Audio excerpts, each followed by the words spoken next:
Acting Deputy. If the children and young people who come to visit this parliament to watch what happens only knew how their future was being sold here, they'd be horrified. In a world where the changed climate is likely to have the most significant impact on the lives of young people, the calculated destruction of a livable future brings shame to every person in this place involved in it. And you can't say you didn't know. Their future is in the balance, and you're spending hundreds of billions of dollars on AUKUS instead of investing in a safe climate and giving everyone a home. You know what won't help young people when their communities are facing devastating floods and fires? What doesn't build local resilience and help people survive when the climate crisis turns up in their local hood? Well, I'll tell you what, nuclear submarines.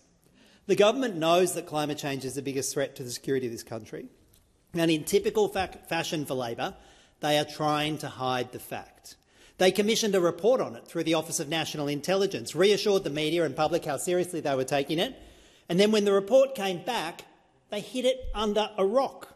Apparently, the national security impacts of climate change are too scary for the public to even know about.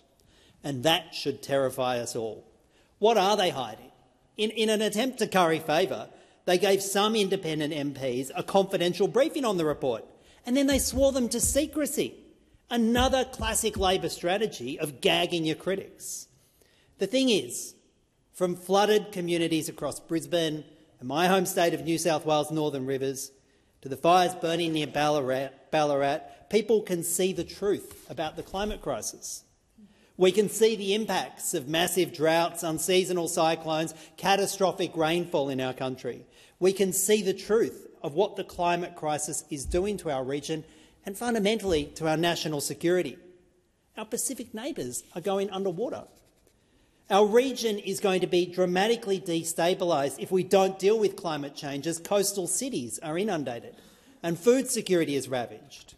Now, we can either pretend none of this is happening, or we can get serious about climate action, keep coal and gas in the ground and support efforts for climate resilience in our country and our neighbourhood. What I can say is this, that when climate change seriously hits the fan, we won't all fit on a handful of near-mythical AUKUS nuclear submarines.